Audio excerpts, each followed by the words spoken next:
रोटी या ब्रेड? ये एक ऐसी बहस है जो शायद हर घर में नाश्ते की टेबल पर होती है, लेकिन सेहत के लिहाज से असल में बेहतर क्या है?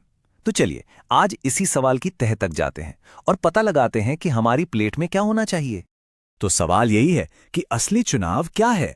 आजकल बाजार में देखिए, multigrain, whole wheat, healthy bread के इतने सारे ऑप्शंस हैं कि कंफ्यूज होना तो बनता है। पर सोचने वाली बात यह है कि क्या ये पैकेट वाले हेल्दी ब्रेड सच में घर की ताजा बनी रोटी से बेहतर हो सकते हैं? आइए पता लगाते हैं। तो ठीक है, राउंड 1, बनाने का तरीका। सबसे पहले ये समझना बहुत जरूरी है कि ये दोनों चीजें बनती कैसे हैं, क्योंकि असली कहानी यहीं से शुरू होती है।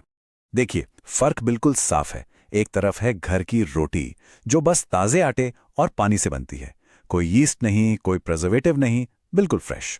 और दूसरी तरफ है ब्रेड जो फैक्ट्रियों में बनती है, उसे फुलाने के लिए यीस्ट और हफ्तों तक चलाने के लिए ढेर सारे प्रिजर्वेटिव्स डाले जाते हैं। अब आता है राउंड 2, न्यूट्रिशन का मुकाबला। बनाने के तरीके में तो जमीन आसमान का फर्क देख लिया, पर क्या इनकी न्यूट्रिशन में भी उतना ही बड़ा अंतर है? चलिए अब जरा नंबर्स पर नजर डालते हैं। ओके, तो ये रहे आंकड़े। 1 रोटी और 2 ब्राउन ब्रेड स्लाइस। फाइबर तो देखें, लगभग बराबर है, करीब करीब 2 ग्राम। लेकिन असली खेल शुरू होता है शुगर और सोडियम से। रोटी में शुगर और सोडियम दोनों 0, और वहीं ब्रेड की सिर्फ 2 स्लाइस में आपको मिलता है करीब 1 ग्राम शुगर और सोडियम। उसकी मात्रा तो सच में चौंकाने वाली है। 284 मिलीग्राम, जी हां, 284 मिलीग्राम। सिर्फ 2 स्लाइस ब्राउन ब्रेड में इतना ज्यादा सोडियम होता है। ये एक ऐसा नंबर है जिस पर हम अक्सर ध्यान ही नहीं देते। और जरा इसकी तुलना रोटी से करके देखिए, जिसमें सोडियम होता ही नहीं है, 0। मतलब घर की बनी ताजी रोटी पूरी तरह नेचुरल है, और ये सेहत के लिए एक बहुत बहुत बड़ा प्लस पॉइंट है। और अब बारी है उस खुलासे की जो शायद आपकी सोच को पूरी तरह बदल कर रख दे। जिस ब्राउन ब्रेड को हम इतना हेल्दी समझकर खाते हैं, क्या वो वाकई में हेल्दी है, या फिर उसके उस भूरे रंग के पीछे कोई और ही कहानी छिपी है? हम में से ज्यादातर लोग यही मानते हैं कि ब्राउन ब्रेड मतलब हेल्दी, पर क्या किसी ने सोचा है कि इसका ये भूरा रंग आता कहां से है? अक्सर ये रंग कैरामल कलर से दिया जाता है, और नहीं, ये वो कैरामल नहीं है जो सिर्फ चीनी को जलाकर बनता है।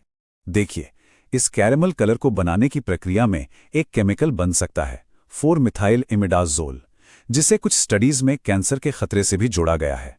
और बात यहीं खत्म नहीं होती। ज्यादातर ब्राउन ब्रेड में एक्स्ट्रा चीनी और नमक तो होता ही है, साथ में अक्सर मैदा भी मिलाया जाता है, और इसका ग्लाइसीमिक इंडेक्स भी बहुत हाई होता है। और ग्लाइसीमिक इंडेक्स की बात करें तो यहीं सबसे बड़ा मिथक टूटता है। स्टडीज दिखाती हैं कि होल व्हीट ब्रेड का ग्लाइसेमिक इंडेक्स 71 के आसपास होता है, जो कि व्हाइट ब्रेड के लगभग बराबर है। इसका सीधा मतलब यह है कि यह ब्लड शुगर को उतनी ही तेजी से ऊपर फेंकता है जितना कि सफेद ब्रेड। तो वजन कंट्रोल या डायबिटीज के लिए यह कोई बहुत अच्छा ऑप्शन नहीं है। तो सारे सबूत देखने के बाद अब वक्त है फैसले का। इस मुकाबले में आखिर बेहतर कौन है? इसमें कोई दो राय नहीं है। ताजगी, बेहतर न्यूट्रिशन, 0 प्रिजर्वेटिव्स और कोई छिपे हुए एडिटिव्स नहीं, इन सब वजहों से घर की बनी रोटी ही इस मुकाबले की क्लियर विनर है। तो विनर तो रोटी है, लेकिन इसका मतलब ये नहीं कि ब्रेड को पूरी तरह से अलविदा कह देना है। चलिए अब देखते हैं कि हम हर दिन स्मार्ट चॉइस कैसे कर सकते हैं। तो ये रहा हमारा एक्शन प्लान।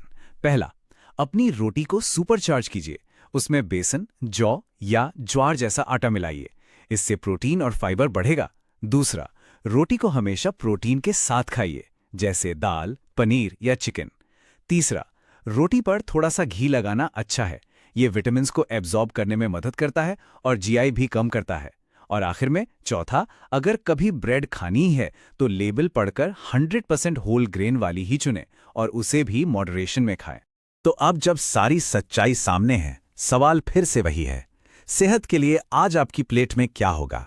एक ताजी पौष्टिक रोटी या फिर एक प्रोसेस्ड ब्रेड?